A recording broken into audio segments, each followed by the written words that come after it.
A'udzu billahi minasyaitonir rajim. Bismillahirrahmanirrahim. Rabbi shrah li sadri wa yassir li amri wahlul 'uqdatam min lisani yafqahu qawli. Allahumma shalli wa sallim ala sayyidina Muhammad wa ala ali Muhammad. Walhamdulillahi rabbil alamin. Alhamdulillah, ibu yang dirahmati dan diberkahi oleh Allah Subhanahu wa taala.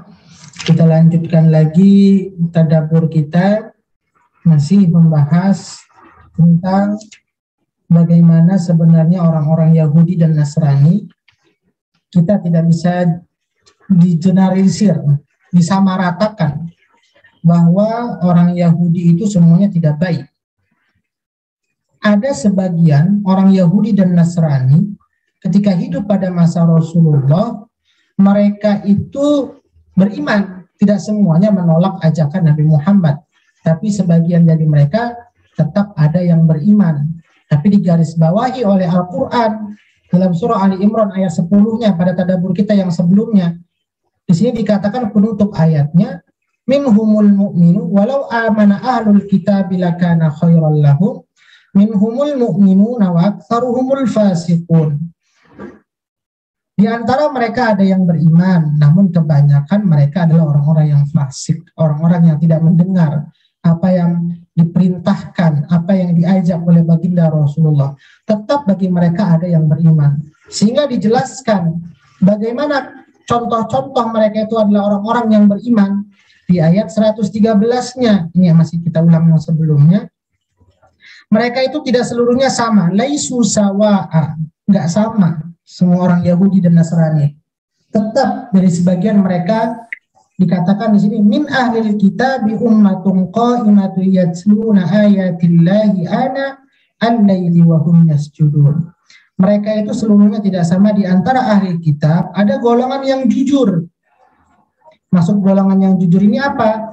Yaitu golongan orang yang memeluk Islam, jujur dari hatinya paling dalam bahwa ajakan risalah yang disampaikan oleh baginda Rasulullah itu benar, bukan adalah agama yang dibuat oleh baginda Rasulullah, bukan agama yang bersumber dari Allah, tapi mereka meyakini bahwa agama yang disampaikan oleh baginda Rasulullah itu adalah agama yang langsung dari Allah Subhanahu wa taala. Berarti apa? Hati mereka jujur menerima ajakan baginda Rasulullah.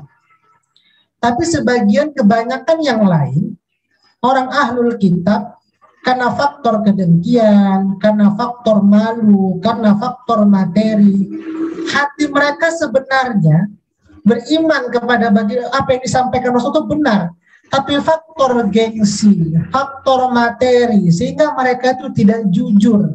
Maka siapakah yang diselamatkan oleh Allah Subhanahu wa taala?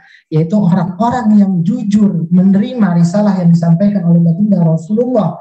Maka di sini ciri-cirinya apa? Salah satunya, mereka membaca ayat-ayat Allah pada malam hari. Mereka mendalami Al-Quran. Karena bedanya kalau orang beriman, meyakini seluruh kitab, Taurat, Zabur, Injil, Quran. Walaupun kitab-kitab yang sebelumnya sudah ada perubahan, tapi kita mengimani bahwa dahulu ada kitab Taurat, Zabur, Injil yang murni. Tapi bagi orang Yahudi dan Nasrani, tidak semua kitab mereka imani. Banyak kitab yang mereka tidak percayai, yaitu Al-Quran. Maka ketika mereka sudah beriman, mereka itu tetap membaca Al-Quran pada malam hari. Dan ini luar biasanya, ya. Baca Qurannya malam hari, di keheningan. Dan ini biasanya lebih meresap. Jadi kalau ditanya, banyak kata-kata perintah dalam berinteraksi kepada Quran.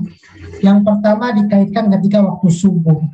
Aqimus sholata liduluki syamsi ila wasaqil lail wa qur'anal fajr. Itu kata-kata Quran didekatkan dengan waktu fajar. Karena memang yang paling enak itu belajar Quran itu ketika pagi. Kegiatan belum banyak, pikiran belum banyak, kesibukan belum banyak. Itu lebih memudahkan ilmu Quran itu untuk masuk. Kemudian kapan lagi paling baik untuk belajar Quran? Pada malam hari. Yaitu kapan? Bukan sekedar malam saja. langsung ketika kita setelah sholat. Ini maka dikatakan yatluna ayatillahi ana al-laili wa hum yasjudun. Mereka itu bukan mentadaburi Quran, bukan membaca, bukan memahami saja, tapi ketika mereka membaca Quran di tengah malam, mereka juga langsung sholat malam. Ini luar biasa ibadahnya ahli kitab yang sudah beriman ini. Ini salah satu bagaimana keseriusan mereka ketika menjalankan agama. Bukan itu saja yang mereka jalankan, ciri-ciri orang yang beriman dari bagian ahli kitab yang sudah mendengar, yang sudah jujur hatinya menerima Islam, bukan sekedar baca Quran saja, sholat malam saja mereka kerjakan, otomatis ya sholat wajib mereka kerjakan ya, karena sholat malam itu lebih berat. Bukan itu saja, yu'minuna billahi wal yaumil akhir wa ya'muruna bil ma'rufi wa yanhauna 'anil munkar wa yusari'una fil khairat. Mereka beriman kepada Allah dan beriman kepada hari akhir. Dulu sering saya sampaikan, di Quran itu biasanya kan rukun iman itu bukan dua saja, Ibu ya. Iman kepada Allah, iman kepada hari akhir. Rukun iman itu iman kepada malaikat, iman kepada kitab, iman kepada Rasul. Nah, di dalam Al-Quran biasa sering menyebutkan amana billahi wal yaumil akhir, awal dan akhirnya saja. Tapi secara ilmu tafsir sebenarnya, ketika kita menyebutkan awal dan akhir ini saja, menjadi perwakilan bahwa juga mereka beriman kepada Rasul, mereka juga beriman kepada kitab. Buktinya apa mereka beriman kepada kitab Al-Quran? Mereka mempelajarinya tengah malam. Nah, ini salah satu ciri-ciri orang Yahudi dan Nasrani yang sudah beriman. Kemudian menyuruh berbuat yang ma'ruf dan mencegah kepada yang mungkar. Nah, ini juga Bu ya. Karena kalau kita ingin jadi umat yang terbaik di ayat 110 itu, salah satu cirinya selain beriman adalah ta'muruna bil ma'ruf wa tanhauna 'anil munkar, menyeru kepada kebaikan dan mencegah kepada kemungkaran sesuai dengan kapasitas keilmuan yang kita miliki.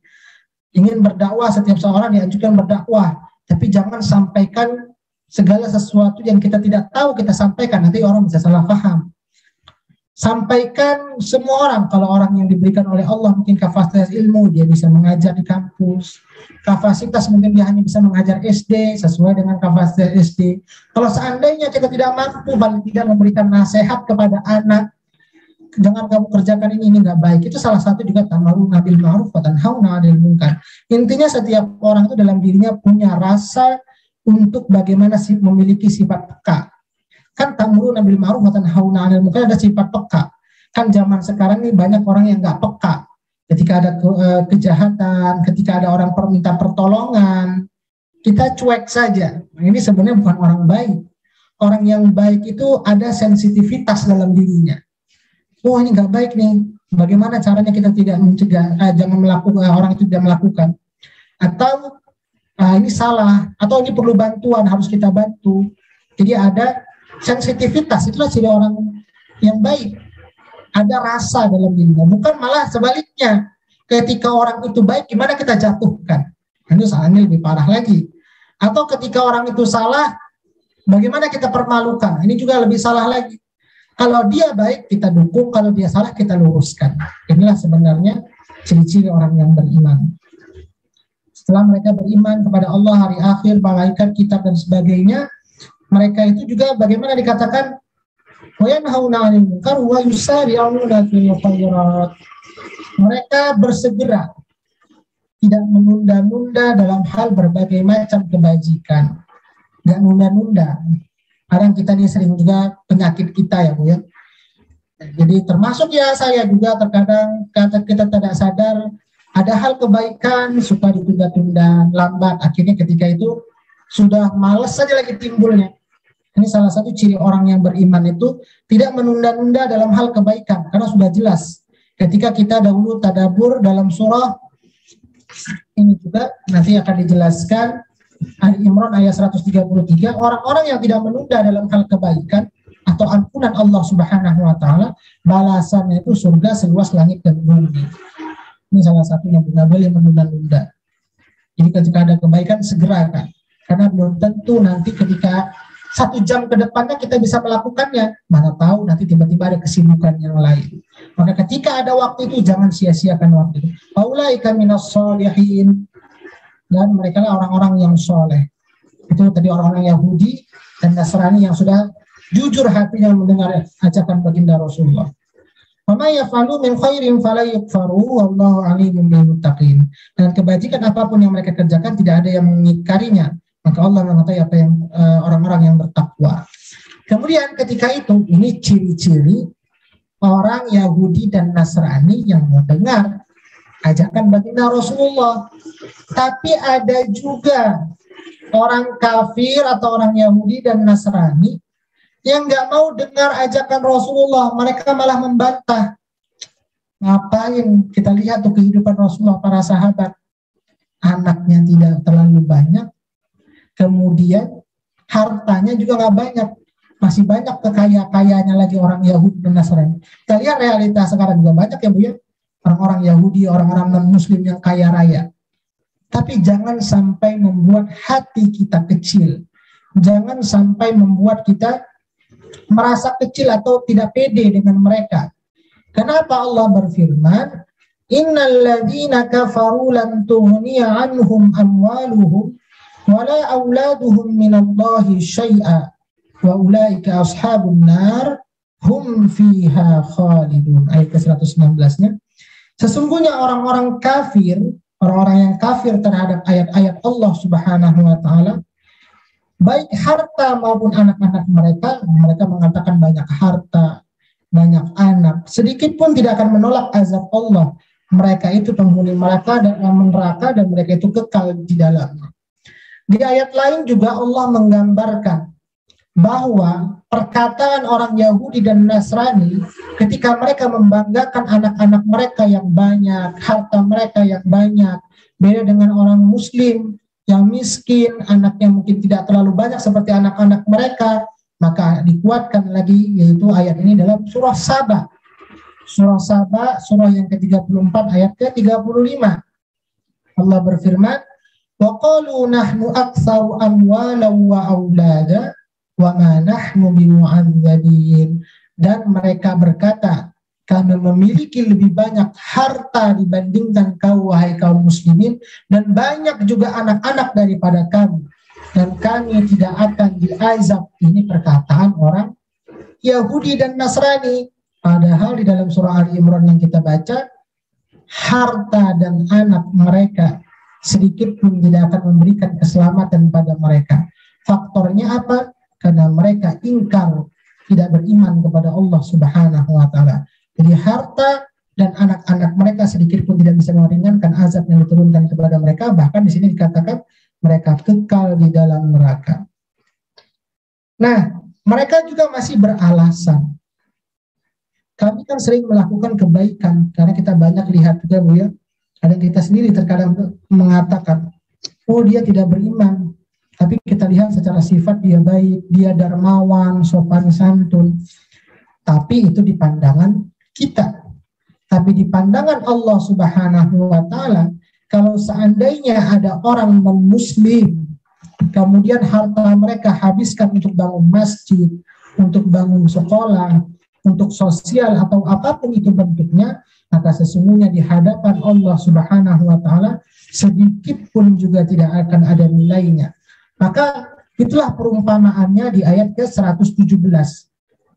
Banyak sekali dalam Al-Quran Allah mengumpamakan orang-orang kafir yang ketika mereka habiskan harta mereka, menurut mereka akan ada balasannya. Tapi menurut Allah Subhanahu wa taala dan menurut Al-Quran, sesungguhnya apa yang mereka lakukan itu adalah sia-sia. Salah satu contoh dalilnya di sini adalah ayat berikutnya, 117. A'udzu billahi minasyaitonir rajim. Bismillahirrahmanirrahim. Masalu ma yunfiquna fi hadhil hayatid dunya kamathali rihin fiha sirrun asabat harsa qaumin zalamu anfusahum fa ahlakat wa ma zalamahumullahu walakin anfusahum yazlimun. Perumpamaan harta yang mereka infakkan di dalam kehidupan dunia ini ibarat angin. Ini kalau biasa kita ibarat angin ya. Kalau kita lagi kepanasan atau kita ingin segar, ada angin, kira-kira apa yang kita rasakan? enak. Wah, kita berharap ada angin yang datang. Tapi seharusnya kita berubah, wah ini akan ada balasan. Ketika orang kafir itu mereka menganggap ketika mereka datang angin kan kita berharapkan kebaikan. Ketika kita kepanasan, perlu ada angin agar kita mendapatkan rasa lebih nyaman, adem. Ketika itu juga mereka seperti itu. Akan mendapatkan ketika mereka keluarkan harta mereka akan mendapatkan balasan, kenyamanan di akhirat kelak. Tapi apa perumpamaan yang Allah umpamakan di sini? Kamathali rihin fiha sirrun asabat harsa qaumin zalamu anfusahum fa ahlakat. Angin yang mengandung hawa yang sangat dingin sekali. Nah, ini juga kita perlu angin. Tapi kalau anginnya kedinginan sekali kayak musim dingin sampai 0 derajat sampai di bawah 0 derajat, kira-kira malah enak nggak badan kita? Nggak enak. Musim panas, contoh kayak musim panas 45 derajat, kita perlu angin. Hidupkanlah kipas angin. Angin yang diputar itu angin panas yang ada di dalam ruangan tersebut. Apa yang kita rasakan? Lebih baik kipas anginnya nggak dihidupkan. Kenapa? Karena dia memutar angin panas, sehingga malah bukan menjadi nyaman, malah tidak jadi nyaman badan kita. Dan ini sebenarnya perumpamaan yang Allah umpamakan kepada orang-orang kafir. Mereka berpikir ketika mereka melakukan kebaikan, berinfak hartanya dihabiskan untuk bangun apapun, sekolah, sosial, akan mendapatkan ganjaran dari Allah. Tapi apa di sini diumpamakan? Mereka keluarkan, mereka berharap ada balasan, tapi seperti mereka datang angin yang angin itu sangat dingin, atau sebaliknya dalam tafsir dikatakan yang sangat panas, yang menimpa tanaman milik sesuatu kaum yang menzalimi diri mereka sendiri. Kenapa mereka dikatakan menzalimi diri sendiri? Bukti-bukti sudah jelas dari baginda Rasulullah. Ayat Quran sudah jelas. Tapi sedikit pun mereka tidak mau mendengar apa yang diajak oleh baginda Rasulullah, maka sesungguhnya mereka itu orang Yahudi dan Nasrani yang tidak beriman. Mereka itu adalah menzalimi diri mereka sendiri. Jadi kebaikan apapun yang mereka kerjakan, walaupun harta mereka habiskan, menurut mereka akan ada balasannya, tapi di sisi Allah Subhanahu wa Ta'ala tidak ada balasannya. Kemudian ayat ini kalau kita kaitkan dengan ilmu sains, jadi Quran ini jauh dengan kecanggihan teknologi zaman sekarang. Quran ini sudah jauh bisa dari perumpamaannya menjawab penelitian zaman sekarang. Bagaimana kalau kita kaitkan dengan sains? Kalau kita baca ada tumbuhan, dari tumbuhan itu setiap selnya ada mengandung air. Sehingga tumbuhan itu bisa tumbuh dari sel-sel tumbuhan tersebut. Tapi kalau seandainya angin itu sangat dingin sekali, sehingga membuat dari setiap sel-sel itu menjadi beku, apa yang terjadi? Tumbuhan itu bisa jadi mati. Jadi kalau seandainya nanti kalau ada musim salju, sudah kering semuanya, pohon-pohon jadi musim salju, itu pohon-pohon bisa jadi rusak. Dan begitulah perumpamaan amal mereka, yang mereka tanam itu lama-lama juga bisa jadi rusak. Tidak ada ganjarannya di sisi Allah Subhanahu wa Ta'ala sedikit pun. Ya. Jadi itulah bagaimana orang Yahudi dan Nasrani, mereka menanam dari harta mereka mengharapkan balasan, tapi sedikit pun tidak ada hasil dari tanaman mereka. Seperti tadi tanaman, kemudian tanaman itu rusak karena datang angin yang sangat dingin. Ini satu perumpamaan tentang orang Yahudi yang menginfakkan hartanya. Masih banyak lagi perumpamaan. Salah satu contohnya mungkin ibu-ibu boleh buka dalam surah Al-Furqan, surah ke-25 ayat ke-23. Bagaimana perumpamaan orang Yahudi dan Nasrani yang ketika mereka itu gunakan hartanya menurut mereka untuk kebaikan, tapi sebenarnya dia umpamakan oleh Allah Subhanahu wa Ta'ala seperti debu yang berterbangan. Wa qadimna ila ma 'amilu min 'amalin faj'alnahu haba'an mansura. Dan kami akan perlihatkan segala amal yang mereka kerjakan. Dilihatkan, oh dulu si ini dia pernah berbuat ini, bangun sekolah, bangun masjid. Tapi ketika dia tidak beriman, apa yang terjadi? Sudah dilihatkan, nampak ini ada debu. Tapi lalu kami akan jadikan amal itu bagaikan debu yang berterbangan, hilang di bawah angin.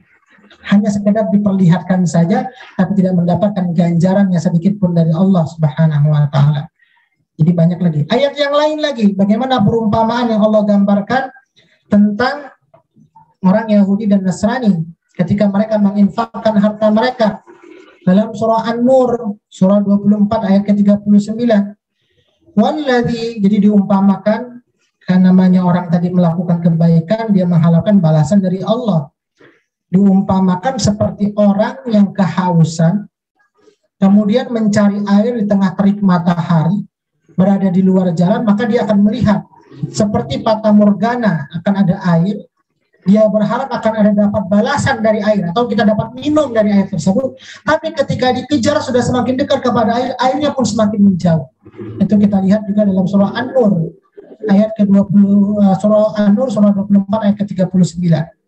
Walladzina kafaru a'maluhum kasarabin biqi'ati yahsabuhum dham'anu ma'a hatta idza ja'ahu lam yajidhu syai'a.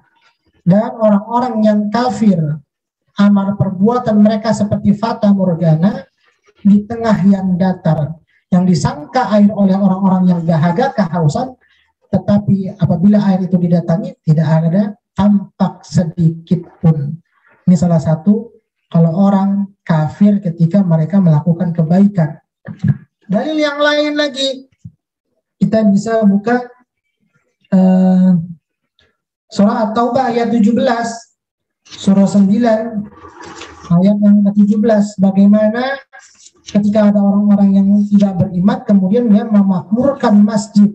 Bagaimana cara memakmurkan? Banyak faktor memakmurkan, mengisinya atau membangunnya atau membersihkan atau lain sebagainya.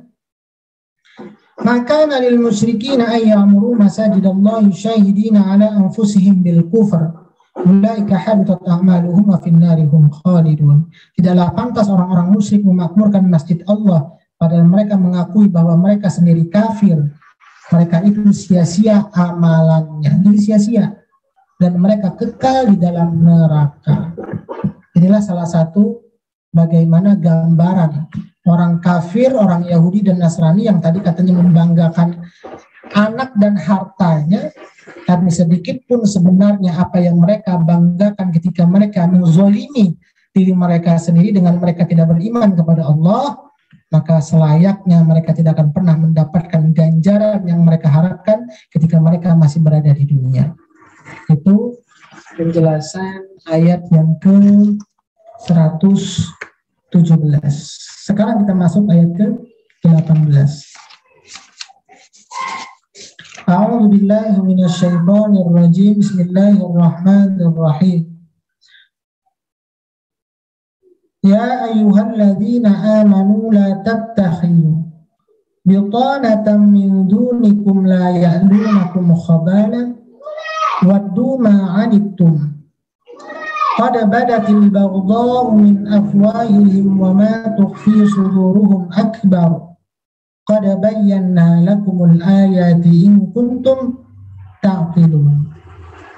Ayat ini menjelaskan kepada kita, jangan jadikan orang kafir, orang Yahudi itu teman dekat dan teman curhat. Jadi kita harus tahu teman dekat yang pas untuk curhat itu bagaimana, teman jadikan untuk sharing itu bagaimana. Kenapa orang Yahudi dan Nasrani atau orang kafir itu tidak layak dijadikan mereka tempat curhat, tempat saling bertukar pikiran, saling berbagi. Nanti akan dijelaskan sifat-sifat buruk mereka di ayat-ayat berikutnya. Kan dia orang baik, nampaknya bisa jaga kepercayaan. Nanti Allah akan jelaskan di ayat berikutnya. Kita lihat dulu secara terjemahan. Allah menyeru, Allah memanggil dengan kata-kata yang baik. Wahai orang-orang yang beriman. Jadi kalau kita ngaku orang beriman, la tattakhidhu bitanah. Wahai orang-orang yang beriman, janganlah kamu menjadikan orang-orang yang di luar kalanganmu atau seagama, di luar dari agama, sebagai teman kepercayaanmu. Teman dekat, teman percaya, tempat sharing atau tempat apa. Boleh kita bersosialisasi. Bukan berarti kita nggak boleh punya teman seperti mereka, boleh, karena memang pada zaman Rasul dahulu banyak juga Rasulullah berinteraksi kepada sesama non-muslim, tapi tidak menjadikan mereka adalah orang yang tempat curhat, saling berbagi, membuka rahasia kita. Kenapa di sini dikatakan membuka rahasia? Kita pahami dari katanya. Ya ayyuhalladzina amanu la tattakhidhu bitanah. Bitanah itu terambil dari kata batana, lahir batin. Atau butun juga bisa diartikan perut, atau lahir batin.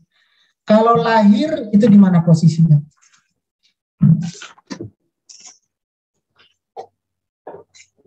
Lahir itu apa? Lahir batin. Apa maksudnya? Lahir itu nampak. Maaf, lahir batin yang nampak maupun tidak nampak. Ini saya pahamakan biar ibu enak memahami. Lahir batin.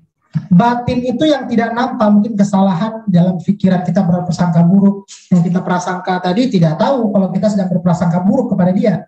Kalau kita mungkin mencaci makinya langsung, mungkin dia akan dengar di telinganya. Tapi terkadang kita maaf lahir batin itu terbesit dalam pikiran kita nggak suka dengan dia, atau dalam pikiran kita ada buruk sangka, maka itu lahir batin. Batin itu tersembunyi. Nah, bahasa Quran dia tidak menggunakan kalimat lahir. Berarti kalau yang bukan rahasia, boleh-boleh saja kita cerita kepada dia. Yang tidak boleh itu adalah batin, bitanah. Kalau di sini diartikan janganlah kamu menjadikan orang-orang di kalanganmu seagama sebagai teman. Di sini adalah bitanah itu dia tidak terjemahkan. Maksudnya di sini menjaga rahasia. Kalau kita ingin lebih dalam lagi baca tafsirnya tadi adalah rahasia, yang rahasia itu hanya orang-orang yang bisa dipercaya dan hanya orang-orang yang beriman saja. Jadi kalau diterjemahkan bitanah itu adalah orang-orang yang akrab dengan Anda dan keakraban yang menjadikan Anda rela menyampaikan rahasia kepadanya. Itu bitanah. Jadi bitanah itu kalau diterjemahkan di sini dia adalah hanya teman.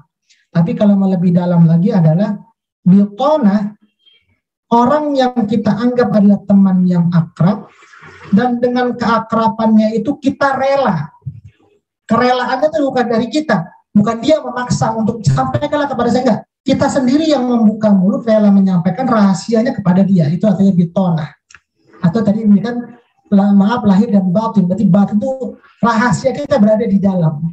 Berarti kalau yang zahirnya itu boleh kita cerita kepada mereka. Tapi hal-hal rahasia pribadi, kalau kita ingin curhat, maka carilah teman yang betul-betul seagama dan kita bisa dipercaya.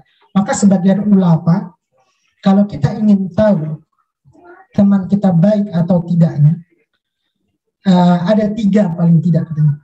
Kalau seandainya, kecuali kalau seandainya, oh ini ada Bu Anom, saya gabung dengan Bu Seri, dengan Bu Heni, Bu Elsa, Bu Risna, Bu Rini. Semua menyatakan karena sudah jadi teman dekat. Saya nggak kenal terlalu dekat dengan Bu Anom. Tapi orang-orang yang saya tahu, Bu Heni, Bu Seri, Bu Elsa, Bu Risna mengatakan, Bu Anom itu orang baik. Maka saya sudah banyak saksi yang mengatakan bahwa orang baik.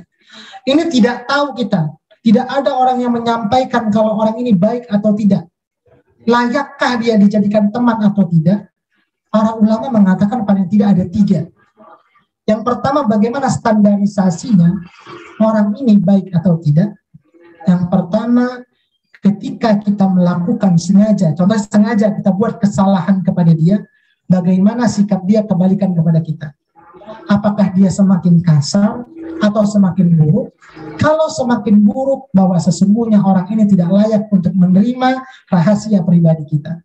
Jadi kalau ibu nih baru pindah, contoh nih, Bu Elsa baru pindah, ingin cari teman dekat, tapi sebelumnya nggak ada informasi nih tetangganya Bu Elsa. Gimana standarisasinya? Kita bisa menilai seseorang itu ketika kita punya masalah. Ketika dia punya kita punya masalah dengan dia, bagaimana sikap dia? Kalau sifat dia gampang memaafkan, kemudian tetap menjaga silaturahminya kepada kita, maka sesungguhnya orang itu adalah orang baik. Itu yang pertama. Yang kedua, bagaimana melihat orang itu baik atau tidaknya? Ini yang agak sensitif, yaitu yang berkaitan dengan uang. Contoh, mengetes orang itu baik atau tidaknya, kasih pinjam uang. Contoh saja, ini teman baik atau enggak, kasih pinjam uang 200.000, 300.000, 500.000 rupiah. Gimana sikap dia ketika dia nyesak itu? Apakah dia ada niat membalikan atau dia sengaja menipu kita? Kalau ada niat tidak baiknya kepada seperti itu, ini sesungguhnya orang yang tidak bisa menjaga rahasia. Ini kata ulama. 2. Yang ketiga, gimana standarisasinya kalau ibu menjadi teman curhat? Coba melakukan perjalanan sesama teman ibu. Safar atau lagi liburan, maka di situ akan nampak sifat orang tersebut. Layak enggak orang ini dijadikan teman dekat. Jadi paling tidak kata ulama 3 tadi. Yang pertama, ketika kita melakukan kesalahan, lihat sifat balasan dari dia. Yang kedua, lihat yang berkaitan dengan materi atau uang. Yang ketiga, lihat ketika kita safar, ketika kita melakukan perjalanan bersamanya. Kalau ketiga-tiganya ini bisa dijaganya, insya Allah orang ini bisa menjadi teman curhat. Bitonah. Orang itu dari makna bitonah. Orang yang bisa menjadi tempat untuk menyampaikan keluh kisah kita, rahasia kita, maka orang ini layak. Bisa dipahami sampai sini ya? Nah, jadi orang kafir itu nggak boleh. Walaupun itu kita yakin namanya bisa orang ini baik. 1, mereka bukan orang beriman. Nanti ada alasannya, jawabannya di ayat berikutnya. Min dunikum la ya'lunakum khabala. Karena mereka tidak berhenti-henti menyusahkan kamu. Ini salah satu jawabannya. Kenapa orang kafir itu tidak boleh dijadikan sebagai teman curhat? Satu jawabannya, mereka selamanya tidak akan pernah berhenti untuk menyusahkan kamu. Bagaimana menyusahkannya? Sewaktu-waktu, mungkin sekarang kita masih menganggap teman baik curhat, tapi ketika ada masalah nanti, contoh tadi saya bawa masalah uang, masalah ada hal yang tidak baik, karena beda agama, beda keyakinan, itu bisa menjadi celah mereka untuk melemahkan kita atau menyusahkan kita. Ini salah satu jawabannya. Kenapa alasannya? Kemudian mereka mengharapkan kehancuranmu. Jadi mereka juga dalam pikiran mereka ketika kita sudah salah, betul-betul mereka ingin mengharapkan kehancuran kita. Ini salah satu alasannya. Jadi sudah 2 nampak. Kenapa mereka itu tidak layak dijadikan bitonah? Sesungguhnya Allah telah nyata kebencian dari mulut mereka. Ini salah satu juga. Kenapa mereka itu tidak mau? Karena kebencian dan kemarahan yang mereka ucapkan dengan lisan mereka. Ini yang sering terjadi. Kemudian, tapi mereka tersembunyi dari mulut mereka, dan apa yang mereka sembunyikan di hati mereka lebih jahat. Jadi mereka itu terkadang ketika ada sesuatu, dari mulut dan hati mereka itu tidak sama. Mungkin bisa di hati mereka lebih jahat lagi. Kemudian sesungguhnya Allah kami terangkan kepada ayat-ayat kami jika kamu mengerti. Maka ibu-ibu, kalau kita lihat juga, agama tidak melarang kepada kita untuk berinteraksi kepada yang berbeda agama. Tapi tadi ada koridor, ada aturannya sejauh mana toleransi kita, jangan sampai terlalu kebablasan.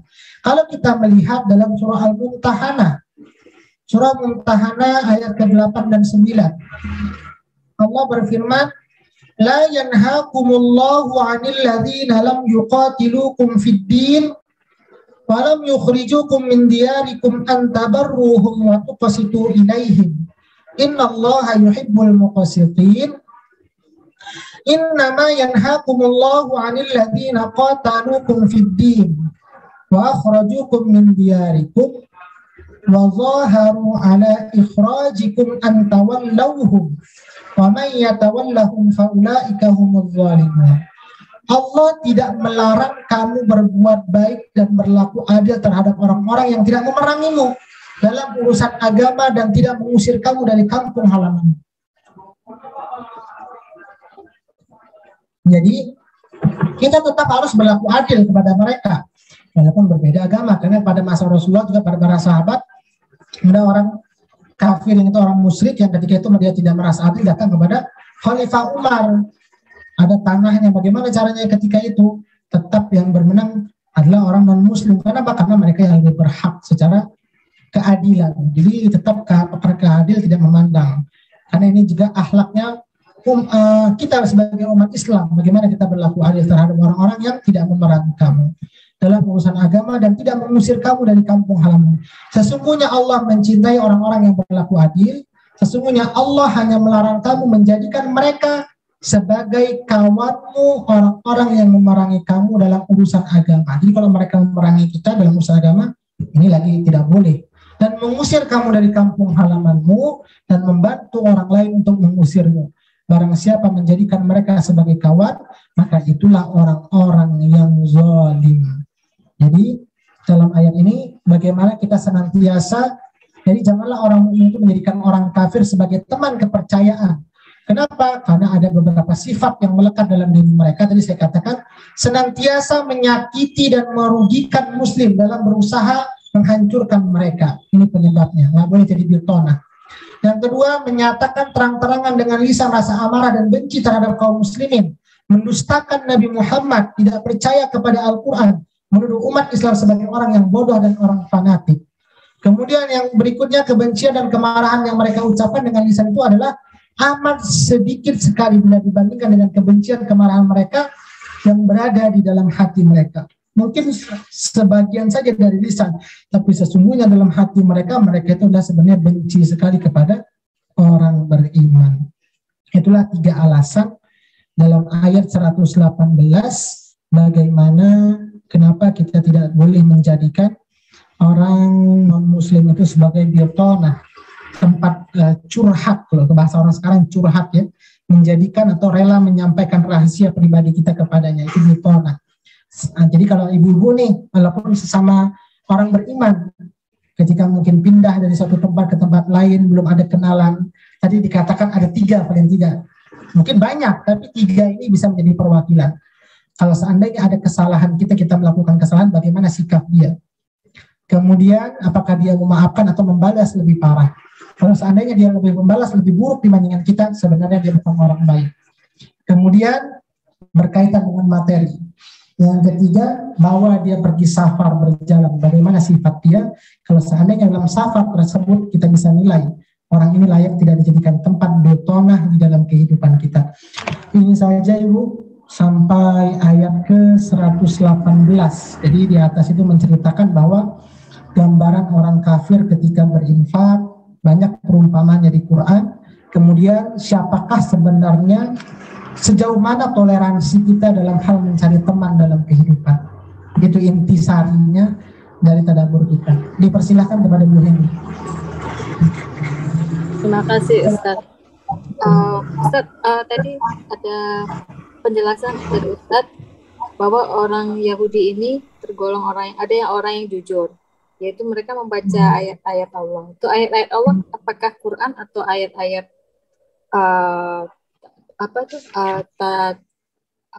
ayat mereka itu ya. Jujur di sini adalah jujur dalam hati mereka. Mereka itu mendengar risalah baginda Rasulullah, apa yang diajak oleh baginda Rasulullah. Kemudian makna jujur kalau kita baca dalam tafsir, mereka itu memeluk Islam. Nah, ketika sudah Islam, apa yang kitab mereka buka? Bukan lagi Taurat dan Zabur, tapi sudah kepada Al-Quran. Seperti itu. Kemudian yang kedua Ustadz, jadi kalau zaman sekarang ada orang yang non muslim jadi ikut membantu dalam pengurusan misalkan acara Islam, kemudian membangun masjid dan yang ikut kontribusi dalam hal-hal urusan agama Islam, itu bagaimana Ustadz jatuhnya? Dan kemudian yang terakhir pertanyaan saya, apakah di luar daripada itu yang cara memilih teman, atau jangan jadikan orang kafir ini sebagai orang curhat gitu ya, teman dekat gitu. Jadi bagaimana misalkan ini di satu restoran itu kita tahu itu mungkin restoran yang kita asing untuk yang orang Indonesia, jadi kita was-was gitu. Tapi di situ dia menempatkan orang yang pakai tudung sebagai pramusaji gitu. Jadi apakah kita langsung oh iya dia sudah mungkin ada orang Islam di situ jadi halal gitu Ustaz. Apakah walaupun di samping itu dia ada sijil halal begitu Ustaz. Apakah kita melihatnya itu dari situ pasti kita pastikan itu restoran itu halal. Bahkan waktu pernah saya lihat itu tidak ada orang Islam pun waktu saya datang ke situ tuh yang makan di situ Ustaz. Itu saja Ustaz, terima kasih. Nah, yang pertama tadi bagaimana kalau seandainya ada non-muslim ingin bantu-bantu bangun masjid. Kalau seandainya non-muslim ini kita tahu dekat, kenal bagaimana dalam kesehariannya, dia mencari hartanya bukan dari perjudian, atau tetap dia berdagang dengan cara yang baik, walaupun tadi kita lihat dalam secara apapun yang mereka kerjakan sebenarnya tidak ada balasannya. Boleh kita terima, tapi kita lihat kalau bisa dalam hal fondasi atau contoh bangun masjid, kalau bisa diutamakan adalah orang muslim. Nanti bagaimana kalau seandainya uang yang dikasih mereka itu bisa kita bangunkan untuk bagian kamar mandinya atau apa. Tapi kalau seandainya masih ada orang muslim yang bisa untuk mematungi bangun masjid, lebih baik kita menerima uang dari orang muslim saja. Kenapa? Karena nanti akan kebarokahan dari masjid tersebut kita bisa rasakan. Karena itu nanti subahat. Subahat itu, harta yang subahat itu sebenarnya lebih berbahaya dibandingkan harta yang haram. Karena tidak jelas dari mana sumbernya. Tapi kalau seandainya Bu Heni punya tetangga tahu asal usul uang ini, bukan dari perjudian, bukan dari miras bisnisnya, boleh kita terima. Karena itu bagian dari sosial. Mudah-mudahan dengan dia membantu, kita berharap juga dengan kita doakan, dia bisa memeluk Islam. Tapi kalau sampai akhir hayat mereka belum memeluk Islam, maka sesungguhnya apa yang mereka kerjakan itu tidak akan ada nilainya di sisi Allah sedikit pun. Jadi tetap masih boleh. Tapi kalau seandainya ada utama orang muslim yang menyumbang, kita utamakan orang muslim. Seperti itu. Tetap boleh, sosial. Karena memang zaman Rasulullah juga para menteri-menterinya sebagian ada para sahabat, ada yang diangkat juga dari kalangan non-muslim. Kemudian bagaimana kalau seandainya ada restoran yang punyanya non-muslim, ini dimainkan juga banyak sebelumnya. Non-muslim, kemudian pekerjanya muslim semua. Kemudian dipakai label halal. Yang pertama menilai makanan itu halal atau tidak halalnya bukan dari orangnya yang pertama. Tapi bagaimana unsur-unsur dari bagaimana menyajikan makanan tersebut. Itu yang pertama. Tapi kalau seandainya masih ada lagi restoran yang punya orang muslim, lebih baik kita bagaimana mengembangkan ekonomi orang muslim. Tapi kalau seandainya subahat, ini non muslim, bahan-bahan dapurnya dibawa dari bahan dapur rumahnya, dipakai untuk buat nasi goreng, buat martabak di restorannya. Di rumahnya kita tidak jelas, ini dipakai untuk masaknya, masak yang tidak halal kah? Maka itu lebih baik jangan. Karena biasanya kalau mengeluarkan sertifikat halal bagi para mu'min itu bukan dianya orang muslim atau non muslimnya, tapi dengan mungkin dia punya uang dengan cara yang baik, kemudian dia beli panci sendiri tidak dibawanya ke rumahnya, mungkin beli ayamnya, mungkin karyawannya yang belanja muslim belanja di pasar yang halal, kemudian cara memotongnya, memasak minyaknya semuanya halal, dan kemudian sudah diyakinkan dengan sertifikat. Itu kan perlu pengecekan yang lebih detail. Ada dari tim MUI-nya kalau mungkin di Indonesia, maka sah-sah saja kita makan halal. Tapi kalau menurut hati kita tidak nyaman, biasanya kalau hal-hal yang tidak sesuai dengan perintah Allah atau hal melakukan larangan itu biasa hati kita ada penolakan biasanya. Lebih baik jangan, karena masih banyak restoran yang bisa halal. Ini kalau seandainya terjadi di luar negeri mungkin sulit mencari makanan halal. Tapi kalau kita temukan dan kita yakin bekerjanya itu dan barang-barangnya juga tidak dari rumah, boleh-boleh saja. Apalagi mungkin halalnya itu dikeluarkan dari pemerintah atau dari lembaga, yang bertanggung jawab itu bukan kitanya lagi, tapi lembaganya. Kalau lembaga itu berdosa, disogok, itu mereka yang akan berdosa. Seperti itu, Ibu. Baik, Ustaz. Kadang-kadang orang tuh mempersoalkan makanan atau di restoran halal atau tidak. Bahkan, tapi mereka lupa dari uang yang dihasilkan itu dari haram atau uangnya kita nggak tahu bagaimana uang itu diputarkan. Bukan, ya, maksudnya itu yang pembelinya itu, Ustaz. Kadang-kadang itu, Ustaz. Ya, problem manusia, Ustaz. Seperti itu saya contohkan beli ayam, karena itu kejadian ketika saya waktu bulan puasa beberapa tahun yang lalu. Saya puasa kebetulan waktu itu di Hong Kong, buka puasa saya diundang dari kedutaan itu untuk buka puasa, pergilah ke restoran, tapi di dalam itu Cina semua. Sampai buka minum air putih pun saya nggak berani sentuh, saya nggak tahu gelas itu nyucinya bagaimana. Akhirnya saya tunggu sampai pulang dulu. Akhirnya saya ditanya, Ustaz ini kan cuma ayam saja, cuma air putih saja, kita kan nggak pesan yang lain. Tolak ukur halal itu bukan sekedar yang namanya ayam itu semuanya halal, orang kan terlalu simpel. Babi haram halal, ayam halal, udah itu saja, ikan halal. Dia tidak melihat bagaimana piringnya, penyajiannya, minyaknya, menggorengnya, uang belinya, sampai seluruh unsurnya harus dicek. Baru itu bisa dikatakan halal. Seperti itu. Baik Ustaz, terima kasih Ustaz. Oke, ada lagi Bu? Kalau tidak ada kita cukupkan sampai 118.